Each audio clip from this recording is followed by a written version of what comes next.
Hello दोस्तों। तो कैसे हैं आप लोग। आशा करता हूँ आप सभी लोग अच्छे होंगे और आपकी रेलवे एनटीपीसी की तैयारी अच्छी चल रही होगी। तो अभी जो अंडर ग्रेजुएट वाला एग्ज़ाम हुआ है उसमें आप सभी लोगों का एग्ज़ाम कैसा रहा कमेंट में ज़रूर बताना। तो आज हम देखने वाले हैं आरआरबी एनटीपीसी का जो अंडर ग्रेजुएट वाला एग्ज़ाम है उसका सेफ स्कोर और उसकी कट ऑफ क्या रह सकती है पेपर 2 के लिए। तो सबसे पहले हम जानेंगे इस बार पेपर आ कैसा रहा है। पेपर का लेवल जो है वो मैथ का जो लेवल है, मैथ का लेवल थोड़ा मुझे ठीक ठाक दिखाई दिया है, थोड़ा कैलकुलेटिव लगा है। परसेंटेज एंड एवरेज के क्वेश्चन थोड़े से टफ आए हैं इस बार।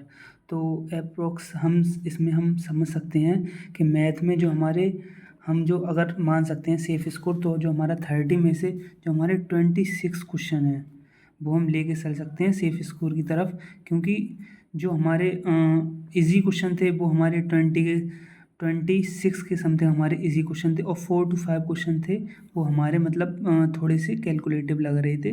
तो उस हिसाब से अगर हम देखें तो जो हमारे सेफ क्वेश्चन है वो हमारे 26 क्वेश्चन जो है वो हमारे सेफ रहेंगे इसमें।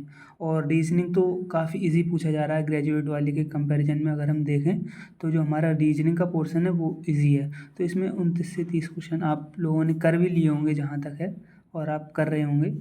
और हम जी के जी एस की बात करें तो जी के जी एस हम लोग सोच रहे थे कि थोड़ा इजी रहेगा इस बार ग्रेजुएशन के कंपैरिजन में। बट इसमें देखा गया है कि करंट अफेयर के क्वेश्चन उतने ही टफ थे जितने ग्रेजुएट में थे, और थोड़े कंप्यूटर क्वेश्चन थे वो थोड़ा इजी कर दिया था।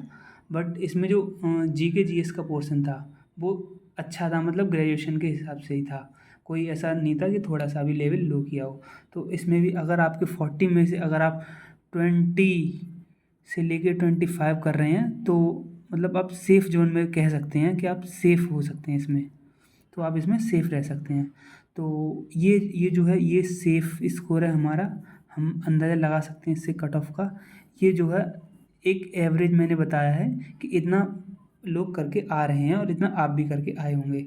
और जो हम वैकेंसी के हिसाब से लगभग हमारी वैकेंसी 3,500 के समथिंग वैकेंसी हैं, है ना। तो उस हिसाब से अगर हम इसकी कट ऑफ देखें तो जनरल के लिए इसमें जो हाई कट ऑफ जोन और लो कट ऑफ जोन होते हैं, जैसे हाई कट ऑफ जोन जैसे इलाहाबाद, गोरखपुर या दिल्ली, मुंबई, और लो कट ऑफ जोन जैसे सिकंदराबाद हो गया, गुवाहाटी वगैरह, पटना या बिलासपुर वगैरह जो जोन हो गए।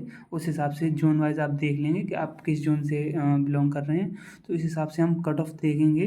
तो जनरल के लिए हम मान के चलते हैं इसकी कट ऑफ जो रहेगी वो हमारी 70+ रहेगी। 70+ इसकी कट ऑफ रहेगी, 70 से लेके 72। ये मैं रॉ मार्क्स बता रहा हूँ, नॉर्मलाइजेशन मार्क्स नहीं, रॉ मार्क्स के हिसाब से।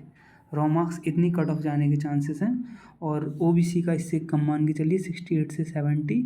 एंड एससी का अगर आप 67 के समथिंग है तो आप सेफ हैं हाई कट ऑफ जोन में, 67 से 68। और एससी का भी आप मान के चलिए इस हिसाब से 65। और जो लो कट ऑफ जोन है उसमें अगर हम देखें तो जो हमारी कट ऑफ रहेगी वो थोड़ा सा कम जाती है इस जोन की। जो बाकी जोन है जैसे बिलासपुर वगैरह हो गया या गुवाहाटी, सिकंदराबाद वगैरह हो गया, वहाँ पे थोड़ी वैकेंसी भी ज़्यादा थी।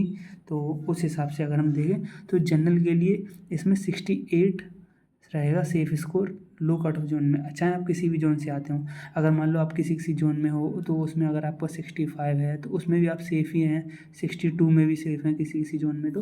बट अगर आप 68+ हैं तो आप लो जोन कट ऑफ के हर एक मतलब कोलकाता सब वगैरह से भी सेफ़ रहेंगे। और ओबीसी के लिए भी देखा जाए तो ओबीसी के लिए भी हम इतना ही मान के चलेंगे कि अगर आप 65+ हैं तो आप सेफ़ रहेंगे लो कट ऑफ जोन में। और एससी में 62+ अगर आपके नंबर हैं तो आप सेफ़ रहेंगे। और एसटी में अगर आप 60+ हैं तो आप समझिए लो कट ऑफ जोन में आप सेफ़ हैं पेपर 2 के लिए। क्योंकि हमें देखना है पेपर 2 के लिए 15 गुना बच्चे बुलाए जाएंगे, तो 3,000 3,500 वैकेंसी हैं, तो 35,000 और कुछ मतलब 60,000 के समथिंग बच्चे बुलाए जाएंगे इसमें। तो आप इस हिसाब से देख लीजिए कि 60,000 बच्चों में, और कुछ दिन बाद आंसर की आई जाएगी तो आप उसमें रैंक मित्रा वगैरह पे देख सकते हैं कि आप कितनी रैंक में आ रहे हो। बट ये जो कट ऑफ है वो इस पेपर की हाई रहने वाली है, आप ये बात समझ लीजिए। कट ऑफ इस एग्ज़ाम की हाई ही रहेगी क्योंकि इसमें वैकेंसी बहुत कम है। और जो रीजनिंग का पोर्शन था और जो मैथ के क्वेश्चंस थे वो इजी थे। बाकी मैथ में 4-5 क्वेश्चन थोड़े टफ थे, कैलकुलेटिव थे, बट बाकी क्वेश्चन थोड़े इजी थे। और जीके जीएस का लेवल तो बिल्कुल ग्रेजुएशन के जैसा ही रहा है। तो कट ऑफ इसकी आप देख सकते हैं स्क्रीन पे अपने। तो यही कट ऑफ रहने का अंदाज़ा है मेरे हिसाब से। तो आई थिंक आप लोगों को ये वीडियो पसंद आया होगा। अगर पसंद आया हुआ तो लाइक करें, सब्सक्राइब करें। धन्यवाद।